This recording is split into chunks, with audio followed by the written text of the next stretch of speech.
ನಮಸ್ಕಾರ. ಉತ್ತರ Karnataka ನ್ಯೂಸ್ನ morning news ರೌಂಡಪ್ಗೆ ಸ್ವಾಗತ. ನಾನು ಹನುಮಂತ್ ದೇಶ್ಮುಖ್. ಬನ್ನಿ ಕ್ವಿಕ್ ಆಗಿ ನೋಡೋಣ ಈ ಕ್ಷಣದ ಪ್ರಮುಖ ಸುದ್ದಿಗಳನ್ನು. ಇನ್ನು ಯಾದಗಿರಿ ಜಿಲ್ಲೆಯಾದ್ಯಂತ ಇಂದು ರಂಜಾನ್ ಹಬ್ಬದ ಸಂಭ್ರಮ ಮನೆ ಮಾಡಿದೆ. ಪವಿತ್ರ ರಂಜಾನ್ ಹಬ್ಬದ ನಿಮಿತ್ತ ಸಂಭ್ರಮ ಮನೆ ಮಾಡಿದೆ. ಯಾದಗಿರಿಯ ಶಹಾಪುರ್ ರಸ್ತೆ ಮಾರ್ಗದ ಈದ್ಗಾ ಮೈದಾನ ಹಾಗೂ ಗುರುಮಿಟ್ಕಲ್ ಸೇರಿದಂತೆ ವಿವಿಧೆಡೆ ಈದ್ಗಾ ಮೈದಾನದಲ್ಲಿ ಮುಸ್ಲಿಂ ಬಾಂಧವರಿಂದ ಸಾಮೂಹಿಕ ಪ್ರಾರ್ಥನೆ ಜರುಗ್ತಾ ಇದೆ. ಇನ್ನು ಮಕ್ಕಳು ಹಾಗೂ ಪ್ರತಿಯೊಬ್ಬ ಮುಸ್ಲಿಂ ಬಾಂಧವರು ನೂತನ ಬಟ್ಟೆಗಳನ್ನು ಅಂದರೆ ಹೊಸ ವಸ್ತ್ರಗಳನ್ನ ಧರಿಸಿ ಈದ್ಗಾ ಮೈದಾನಕ್ಕೆ ಆಗಮಿಸಿ ಸಾಮೂಹಿಕವಾಗಿ ಪ್ರಾರ್ಥನೆಯನ್ನು ಸಲ್ಲಿಸುತ್ತಿದ್ದಾರೆ. ಸಾಮೂಹಿಕ ಪ್ರಾರ್ಥನೆಯನ್ನ ಸಲ್ಲಿಸಿ ಪರಸ್ಪರ ಹಬ್ಬದ ಶುಭಾಶಯಗಳನ್ನ ವಿನಿಮಯ ಮಾಡಿಕೊಳ್ತಾ ಇದ್ದಾರೆ ಮುಸ್ಲಿಂ ಬಾಂಧವರು. ಯಾವುದೇ ಅಹಿತಕರ ಘಟನೆಗಳು ನಡೆಯದಂತೆ ಪೊಲೀಸರು ಕೂಡ ಕಟ್ಟೆಚ್ಚರವನ್ನ ವಹಿಸಿದ್ದಾರೆ ಯಾದಗಿರಿ ಜಿಲ್ಲೆಯಾದ್ಯಂತ.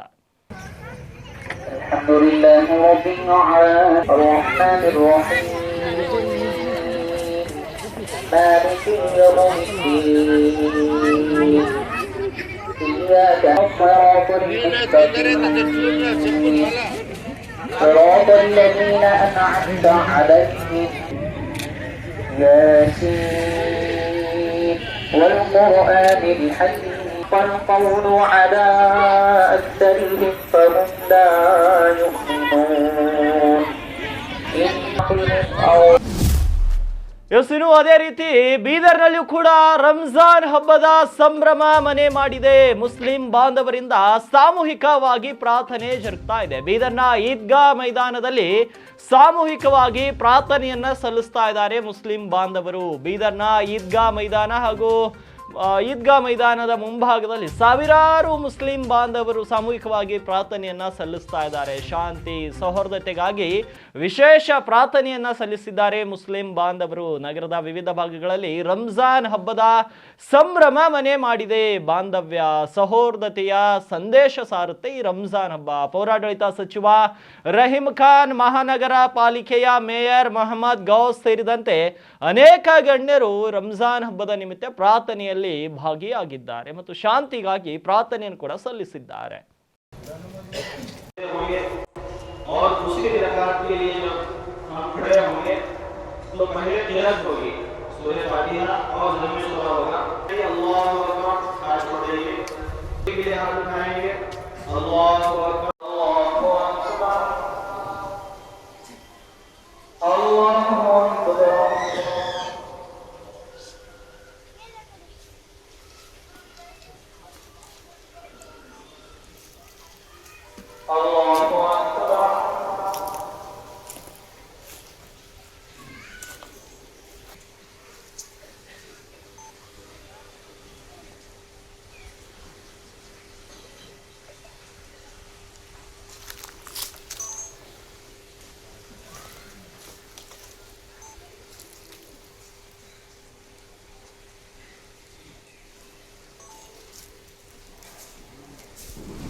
ಬೀದರ್ ಜಿಲ್ಲೆಯಲ್ಲಿ ಬಿಜೆಪಿ ಕಾರ್ಯಕರ್ತರ ಮಹಾ ಸಮಾವೇಶಕ್ಕೆ ಭರ್ಜರಿ ಚಾಲನೆ ದೊರೆತಿದೆ. ಬಿಜೆಪಿ ರಾಜ್ಯಾಧ್ಯಕ್ಷ BY ವಿಜೇಂದ್ರ ಯಡಿಯೂರಪ್ಪ ಅವರು ಬೀದರ್ ದಕ್ಷಿಣ ಕ್ಷೇತ್ರದ ಚಾಂಗ್ಲೇರ ಗ್ರಾಮದಲ್ಲಿ ನಡೆದ ಪಂಡಿತ್ ದೀನ್ ದಯಾಳ್ ಉಪಾಧ್ಯಾಯ 2026 ಪ್ರಶಿಕ್ಷಣ ಮಹಾ ಅಭಿಯಾನವನ್ನ ಉದ್ಘಾಟಿಸಿದರು. ಕಾರ್ಯಕ್ರಮವನ್ನ ಉದ್ಘಾಟಿಸಿ ಮಾತನಾಡಿದ ವಿಜೇಂದ್ರ ಯಡಿಯೂರಪ್ಪ, ಕಾಂಗ್ರೆಸ್ ಸರ್ಕಾರದ ದುರಾಡಳಿತದಿಂದ ಜನರು ಬೇಸತ್ತಿದ್ದಾರೆ ಅಂತ ಆರೋಪಿಸಿ ಹಿಂದೆ ಚುನಾವಣೆ ನಡೆದರೂ ಕೂಡ ಬಿಜೆಪಿ ಅಧಿಕಾರಕ್ಕೆ ಬರುತ್ತದೆ ಎನ್ನುವ ವಿಶ್ವಾಸವನ್ನ ವ್ಯಕ್ತಪಡಿಸಿದರು. ಇನ್ನು ಪಕ್ಷದ ಸಂಘಟನೆ ಬಲಪಡಿಸುವುದು, ಸಿದ್ಧಾಂತಗಳನ್ನ ಮನೆ ಮನೆಗೆ ತಲುಪಿಸುವುದು ಹಾಗೂ ಬೂತ್ ಮಟ್ಟದಲ್ಲಿ ಕಾರ್ಯಕರ್ತರು ಸಕ್ರಿಯರಾಗಬೇಕು ಎಂದು ಕರೆ ನೀಡಿದರು. ಬಿಜೆಪಿ ಕೇವಲ ರಾಜಕೀಯ ಪಕ್ಷವಲ್ಲ, ಸೇವಾ ಮನೋಭಾವದ ಸಂಘಟನೆ ಅಂತ ಅವರು ಹೇಳಿದರು. ಇದೇ ವೇಳೆ ದೇಶದ ಪ್ರಧಾನಮಂತ್ರಿ ನರೇಂದ್ರ ಮೋದಿ ಅವರ ನೇತೃತ್ವದಲ್ಲಿ ಭಾರತ ಶಕ್ತಿಶಾಲಿ ರಾಷ್ಟ್ರವಾಗಿ ಹೊರಹೊಮ್ಮುತ್ತಿದೆ ಅಂತ ಹೇಳಿ ಅಭಿವೃದ್ಧಿ ಹಾದಿಯನ್ನ ಇನ್ನಷ್ಟು ಬಲಪಡಿಸುವ ನಿಟ್ಟಿನಲ್ಲಿ ಅಗತ್ಯವಿದೆ ಎಂದರು. ಬೀದರ್ ದಕ್ಷಿಣ ಕ್ಷೇತ್ರದ ಶಾಸಕರಾದ ಡಾಕ್ಟರ್ ಶೈಲೇಂದ್ರ ಬೆಲ್ದಾಳೆ ಮಾತನಾಡಿ, ಸಂಘಟನೆ ಬಲವರ್ಧನೆಗೆ ಬೂತ್ ಮಟ್ಟದ ಕಾರ್ಯಕರ್ತರ ಪಾತ್ರ ಅತ್ಯಂತ ಪ್ರಮುಖ ಅಂತ ಹೇಳಿದರು. ಜನರೊಂದಿಗೆ ನೇರ ಸಂಪರ್ಕ ಬೆಳೆಸಿ ಅವರ ಸಮಸ್ಯೆಗಳಿಗೆ ತಕ್ಷಣ ಸ್ಪಂದಿಸುವ ಮೂಲಕ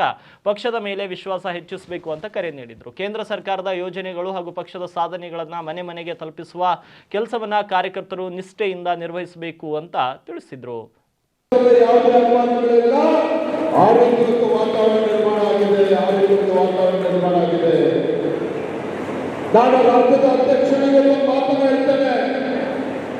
ರಾಜ್ಯದ ಜನರ ನಾಡಿ ಮಿಡಿತವನ್ನು ಅರ್ಥ ಮಾಡಿಕೊಳ್ತಕ್ಕಂಥ ಕೆಲಸ ನಾನು ಮಾಡಿದ್ದೇನೆ. ರಾಜ್ಯದ ಜನರ ಅಪೇಕ್ಷೆಗಳನ್ನು ಅರ್ಥ ಮಾಡಿಕೊಂಡಿದ್ದೇನೆ.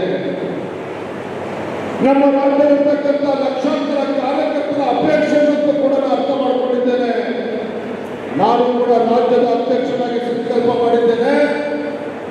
ನಾನು ಈ ವೇದಿಕೆ ಮೂಲಕ ಬೀದರ್ ದಕ್ಷಿಣ ಕ್ಷೇತ್ರದ ಇವತ್ತು ಭರವಸೆ ಕೊಡ್ತೇನೆ.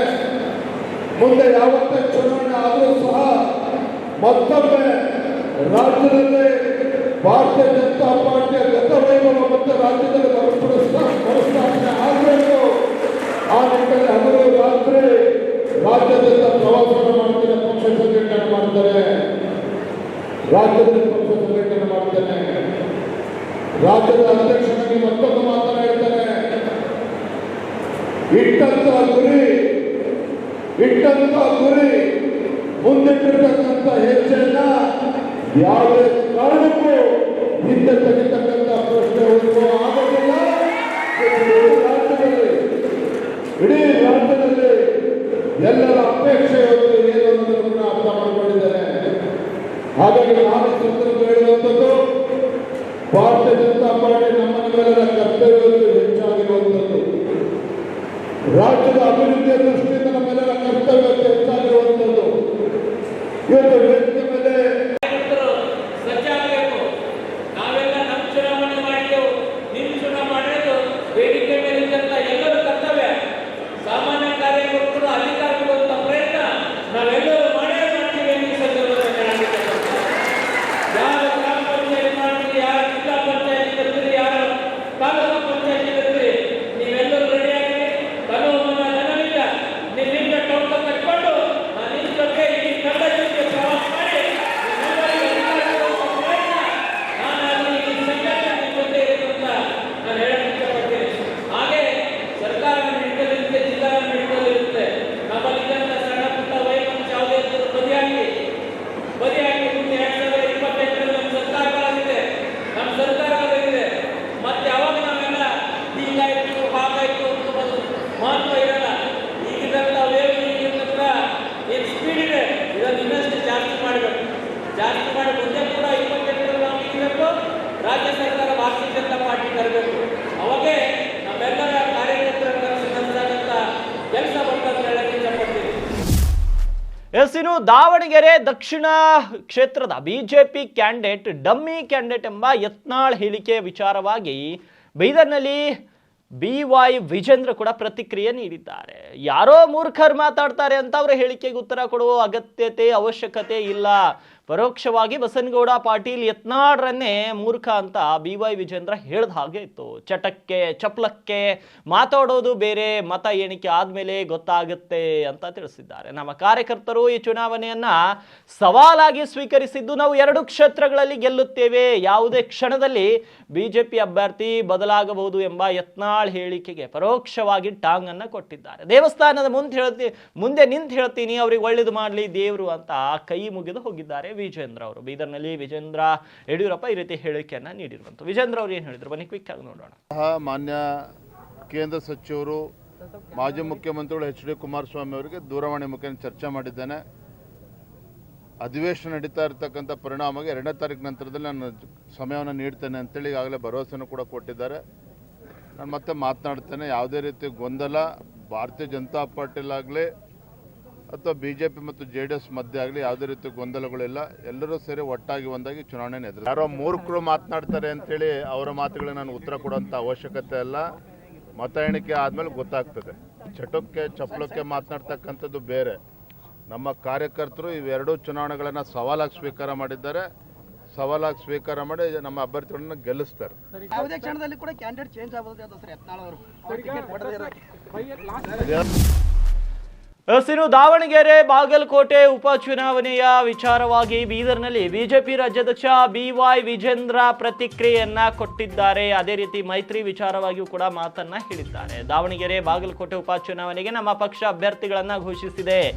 ರಾಜ್ಯದಲ್ಲಿ ಕಾಂಗ್ರೆಸ್ ಪಕ್ಷದ ದುರಾಡಳಿತ ವಿರುದ್ಧ ಜನರು ರೊಚ್ಚಿಗೆದ್ದಿದ್ದಾರೆ. ಅಭಿವೃದ್ಧಿ ಶೂನ್ಯ ಮತ್ತು ಬಡವರ ಹಾಗೂ ರೈತ ವಿರೋಧಿ ಸರ್ಕಾರದ ವಿರುದ್ಧ ಜನ ಆಕ್ರೋಶವನ್ನು ವ್ಯಕ್ತಪಡಿಸುತ್ತಿದ್ದಾರೆ. ಇದರ ಪರಿಣಾಮವಾಗಿ 2 ಕ್ಷೇತ್ರಗಳಲ್ಲಿ ಮತದಾರರ ಒಲವು ಬಿಜೆಪಿ ಪರವಾಗಿದೆ. 2 ಕ್ಷೇತ್ರಗಳಲ್ಲಿ JDS ಪಕ್ಷ ನಮಗೆ ಬೆಂಬಲ ನೀಡಲಿದೆ. ಈಗಾಗಲೇ ಕುಮಾರಸ್ವಾಮಿ ಅವರ ಜೊತೆ ಮಾತನಾಡಿದ್ದೇನೆ. 2 ಕ್ಷೇತ್ರಗಳಲ್ಲಿನ ಮತದಾರರು ಬಿಜೆಪಿ ಅಭ್ಯರ್ಥಿಗಳಿಗೆ ಆಶೀರ್ವಾದ ಮಾಡ್ತಾರೆ ಅನ್ನೋ ಸಂಪೂರ್ಣ ವಿಶ್ವಾಸವಿದೆ. ದೂರವಾಣಿ ಮೂಲಕ ಕೇಂದ್ರ ಸಚಿವರಾದ ಕುಮಾರಸ್ವಾಮಿ ಅವರೊಂದಿಗೆ ಚುನಾವಣೆಗಳ ಬಗ್ಗೆ ಚರ್ಚಿಸಿದ್ದೇನೆ. ಭಾರತೀಯ ಜನತಾ ಪಕ್ಷ ಹಾಗೂ JDS ಪಕ್ಷ ಇಬ್ಬರು ಒಟ್ಟಾಗಿ ಈ ಚುನಾವಣೆಯನ್ನ ಎದುರಿಸುತ್ತೇವೆ ಅಂತ ಅವರು ಹೇಳಿರುವಂಥದ್ದು. ಈಗಾಗಲೇ ದಾವಣಗೆರೆ ದಕ್ಷಿಣ ಹಾಗೂ ಬಾಗಲಕೋಟೆ ವಿಧಾನಸಭಾ ಕ್ಷೇತ್ರದ ಉಪಚುನಾವಣೆ ದಿನಾಂಕಗಳು ಘೋಷಣೆ ಆಗಿದೆ. ಬಿಜೆಪಿ ನಮ್ಮ ಅಭ್ಯರ್ಥಿಗಳು ಹೆಸರುಗಳನ್ನು ಕೂಡ ಈಗಾಗಲೇ ನಮ್ಮ ಕೇಂದ್ರದ ವರಿಷ್ಠರು ಘೋಷಣೆ ಮಾಡಿದ್ದಾರೆ. ಬಾಗಲಕೋಟೆನಲ್ಲಿ ನಮ್ಮ ಮಾಜಿ ಶಾಸಕರು ಹಿರಿಯರಾಗಿರ್ತಕ್ಕಂಥ ವೀರಣ್ಣ ಚರಂತಿಮಠರವರು, ದಾವಣಗೆರೆ ದಕ್ಷಿಣ ವಿಧಾನಸಭಾ ಕ್ಷೇತ್ರದಲ್ಲಿ ಶ್ರೀನಿವಾಸ್ ದಾಸ್ ಕರಿಯಪ್ಪನವರು ನಮ್ಮ ಅಭ್ಯರ್ಥಿ ಆಗಿದ್ದಾರೆ. ರಾಜ್ಯದಲ್ಲಿ ಮತ್ತು ವಿಶೇಷವಾಗಿ ಎರಡೂ ಕ್ಷೇತ್ರದಲ್ಲೂ ಸಹ ಕಾಂಗ್ರೆಸ್ ಸರ್ಕಾರದ ದುರಾಡಳಿತದ ವಿರುದ್ಧ ಜನ ರೊಚ್ಚಗೆದ್ದಿದ್ದಾರೆ. ಅಭಿವೃದ್ಧಿ ಶೂನ್ಯ, ರೈತ ಮತ್ತು ಬಡವರ ವಿರೋಧಿ ರಾಜ್ಯ ಸರ್ಕಾರದ ವಿರುದ್ಧ ಜನ ಇವತ್ತು ಆಕ್ರೋಶವನ್ನು ವ್ಯಕ್ತಪಡಿಸ್ತಾ ಇದ್ದಾರೆ. ಇದೆಲ್ಲದರ ಪರಿಣಾಮ ಎರಡೂ ವಿಧಾನಸಭಾ ಕ್ಷೇತ್ರದಲ್ಲಿ ಮತದಾರರ ಒಲವು ಇವತ್ತು ಭಾರತೀಯ ಜನತಾ ಪಾರ್ಟಿಯ ಪರವಾಗಿದೆ. ನಾನಿವತ್ತು ಮುಂಜಾನೆ ಕೇಂದ್ರದ ಸಚಿವರಾಗಿರುವಂತಹ ಮಾಜಿ ಮುಖ್ಯಮಂತ್ರಿಗಳು HD ಕುಮಾರಸ್ವಾಮಿ ಅವರ ಜೊತೆಲೂ ಕೂಡ ದೂರವಾಣಿ ಮುಖೇನ ನಾನು ಸಂಪರ್ಕದಲ್ಲಿದ್ದೇನೆ, ಚರ್ಚೆ ಮಾಡಿದ್ದೇನೆ.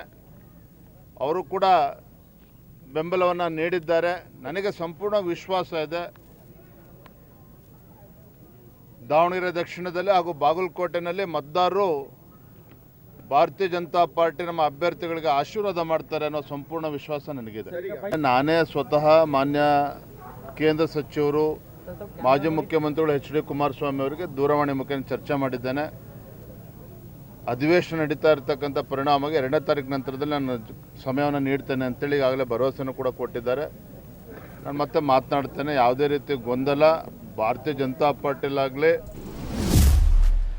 ಇನ್ನು ಸಿಕಿಂದ್ರಾಬಾದ್ ವಿಶಾಖಪಟ್ಟಣಂ ಗರೀಬ್ ರಥ್ ಎಕ್ಸ್ಪ್ರೆಸ್ ರೈಲನ್ನ ಬೀದರ್ವರೆಗೆ ವಿಸ್ತರಿಸುವಂತೆ ಜೆಡಿಎಸ್ನ ಮುಖಂಡ ಹಾಗೂ ನಾರಜ ಸಹಕಾರಿ ಸಕ್ಕರೆ ಕಾರ್ಖಾನೆ ಅಧ್ಯಕ್ಷ ಸೂರ್ಯಕಾಂತ್ ನಾಗಮಾರ್ಪಳ್ಳಿ ಮನವಿ ಮಾಡಿದ್ದಾರೆ. ಈ ಕುರಿತು ರೈಲ್ವೆ ಖಾತೆ ರಾಜ್ಯ ಸಚಿವ ವಿ ಸೋಮಣ್ಣ ಅವರಿಗೆ ಬರೆದಿರುವ ಮನವಿ ಪತ್ರವನ್ನ ಕೇಂದ್ರ ಸಚಿವ HD ಕುಮಾರಸ್ವಾಮಿ ಅವರಿಗೆ ಸಲ್ಲಿಸಿರುವ ಅವರು ಬೀದರ್ ಜಿಲ್ಲೆಯ ಜನರ ಪರವಾಗಿ ರೈಲ್ವೆ ಸಚಿವರಿಗೆ ಈ ಬೇಡಿಕೆಯ ಮಹತ್ವದ ಕುರಿತು ಮನವರಿಕೆ ಮಾಡಿಕೊಡಬೇಕು ಅಂತ HDK ಅವರಿಗೆ ಮನವಿಯನ್ನ ಮಾಡಿದ್ದಾರೆ. ಬೀದರ್ ಜಿಲ್ಲೆಯು ಅಭಿವೃದ್ಧಿಯಲ್ಲಿ ಹಾಗೂ ಆರ್ಥಿಕವಾಗಿ ತೀರಾ ಹಿಂದುಳಿದಿದ್ರೂ ಕೂಡ ಐತಿಹಾಸಿಕ, ಸಾಂಸ್ಕೃತಿಕ ಹಾಗೂ ಆಧ್ಯಾತ್ಮಿಕವಾಗಿ ಅತ್ಯಂತ ಶ್ರೀಮಂತ ಜಿಲ್ಲೆಯಾಗಿದೆ. ಇದು ಧರ್ಮ ಸಮನ್ವಯದ ನಾಡಾಗಿದೆ. ವಿಶ್ವಕ್ಕೆ ಮೊದಲನೇ ಬಾರಿ ಅನುಭವ ಮಂಟ ಮೂಲಕ ಪ್ರಜಾಪ್ರಭುತ್ವದ ಪರಿಕಲ್ಪನೆ ಕೊಟ್ಟ ಮಹಾತ್ಮ ಬಸವೇಶ್ವರರ ಪುಣ್ಯಭೂಮಿಯೂ ಆಗಿದೆ. ಅದರಿಂದ ಮಹಾರಾಷ್ಟ್ರ ಹಾಗೂ ತೆಲಂಗಾಣದ ಗಡಿಯಲ್ಲಿರುವ ಬೀದರ್ ಜಿಲ್ಲೆಯ ಸಂಪರ್ಕ ಇನ್ನಷ್ಟು ಬಲಪಡಿಸುವ ಅಗತ್ಯವಿದೆ. ಸಂಪರ್ಕ ವ್ಯವಸ್ಥೆ ಬಲಗೊಂಡಷ್ಟು ಪ್ರವಾಸೋದ್ಯಮ ಅಭಿವೃದ್ಧಿಗೂ ಉತ್ತೇಜನ ಸಿಗಲಿದೆ. ಇದಕ್ಕೆ ಪೂರಕವಾಗಿ ಸಿಕಿಂದ್ರಾಬಾದ್ ವಿಶಾಖಪಟ್ಟಣಂ ನಡುವೆ ಪ್ರತಿನಿತ್ಯ ಸಂಚರಿಸುವ ಗರೀಬ್ ರಥ್ ಎಕ್ಸ್ಪ್ರೆಸ್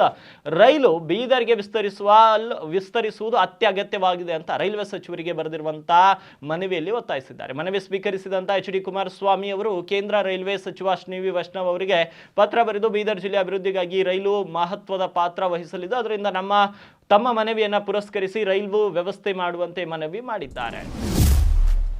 ಇನ್ನು ಬೇಸಿಗೆ ಹೆಚ್ಚಾಗಿದ್ದು ಕುಡಿಯುವ ನೀರಿಗೆ ವಿಜಯನಗರ ಜಿಲ್ಲೆಯಲ್ಲಿ ಕೂಡ ಹಾಹಾಕಾರ ಸೃಷ್ಟಿಯಾಗಿದೆ. ಜಿಲ್ಲೆಯ 183 ಹಳ್ಳಿಗಳಲ್ಲಿ ಜನ ಮತ್ತು ಜಾನುವಾರುಗಳಿಗೆ ನೀರಿನ ಅಭಾವ ಕಾಣಿಸಲಿದೆ. ಏಪ್ರಿಲ್ ಮೇ ತಿಂಗಳಲ್ಲಿ ಜಿಲ್ಲೆಯಾದ್ಯಂತ ಕುಡಿಯುವ ನೀರಿನ ಸಮಸ್ಯೆ ಎದುರಾಗುವ ಸಾಧ್ಯತೆ ಇದೆ. ಜಿಲ್ಲೆಯ 6 ತಾಲೂಕುಗಳ ಪೈಕಿ 183 ಹಳ್ಳಿಗಳಲ್ಲಿ ನೀರಿನ ಹಾಹಾಕಾರ ಸೃಷ್ಟಿಯಾಗುವ ಸಾಧ್ಯತೆ ಇದೆ. ಹರಿಬೊಮ್ಮನಹಳ್ಳಿ ತಾಲೂಕಿನ 16 ಗ್ರಾಮ ಪಂಚಾಯಿತಿ ಪೈಕಿ 24 ಹಳ್ಳಿಗಳಲ್ಲಿ ನೀರಿನ ಸಮಸ್ಯೆ ಇರಲಿದೆ. ಕೊಟ್ಟೂರು ತಾಲೂಕಿನ 5 ಗ್ರಾಮ ಪಂಚಾಯಿತಿ ಪೈಕಿ 58 ಹಳ್ಳಿಗಳಲ್ಲಿ ನೀರಿನ ಸಮಸ್ಯೆ ಉಲ್ಬಣಿಸಬಹುದು. ಹರಪನಹಳ್ಳಿ ತಾಲೂಕಿನಲ್ಲಿ 32 ಗ್ರಾಮ ಪಂಚಾಯತ್ ಪೈಕಿ 58 ಹಳ್ಳಿಗಳಲ್ಲಿ ನೀರಿನ ಸಮಸ್ಯೆ ಮತ್ತು ಕೂಡಲಗಿ ತಾಲೂಕಿನಲ್ಲಿ 19 ಗ್ರಾಮ ಪಂಚಾಯತ್ ಪೈಕಿ 24 ಹಳ್ಳಿಗಳಲ್ಲಿ ನೀರಿನ ಸಮಸ್ಯೆ. ಅದೇ ರೀತಿ ಹೊಸಪೇಟೆ ತಾಲೂಕಿನ 13 ಗ್ರಾಮ ಪಂಚಾಯತಿ ಪೈಕಿ 19 ಹಳ್ಳಿಗಳಲ್ಲಿ ನೀರಿನ ಸಮಸ್ಯೆ ಕಾಣಿಸಬಹುದು ಮತ್ತು ಒಂದೊಂದು ಕಡೆ ಕಾಣಿಸ್ತಾ ಇದೆ. ಒಟ್ಟು 183 ಹಳ್ಳಿಗಳಲ್ಲಿ ತೀವ್ರ ಕುಡಿಯುವ ನೀರಿನ ಸಮಸ್ಯೆ ಇದೆ ಎನ್ನಲಾಗ್ತಾ ಇದೆ. ಈ ಹಿನ್ನೆಲೆ ನೀರಿನ ಸಮಸ್ಯೆ ಆಗದಂತೆ ಅಧಿಕಾರಿಗಳಿಗೆ ಜಿಲ್ಲಾಧಿಕಾರಿ ಸೂಚನೆ ಕೂಡ ನೀಡಿದ್ದಾರೆ. ಎಲ್ಲ ಗ್ರಾಮೀಣ ಪ್ರದೇಶಗಳಲ್ಲಿ ಜಾನುವಾರುಗಳಿಗೆ ಕುಡಿಯುವ ನೀರಿನ ತೊಟ್ಟಿಗಳನ್ನು ತುಂಬಿಸಿ ಇಟ್ಟುಕೊಳ್ಳಿ. ಸಾರ್ವಜನಿಕರು ಸ್ಥಳದಲ್ಲಿ ಕುಡಿಯುವ ನೀರಿನ ವ್ಯವಸ್ಥೆಯನ್ನು ಕಲ್ಪಿಸಿ. ಬಸ್ ನಿಲ್ದಾಣ, ಸಮುದಾಯ ಆರೋಗ್ಯ ಕೇಂದ್ರ, APMC ಮಾರುಕಟ್ಟೆಗಳಲ್ಲಿ ಕುಡಿಯುವ ನೀರಿನ ವ್ಯವಸ್ಥೆ ಮಾಡಿಕೊಳ್ಳುವಂತೆ ಅಧಿಕಾರಿಗಳಿಗೆ ಜಿಲ್ಲಾಧಿಕಾರಿಯವರು ಸೂಚನೆಯನ್ನು ನೀಡಿದ್ದಾರೆ.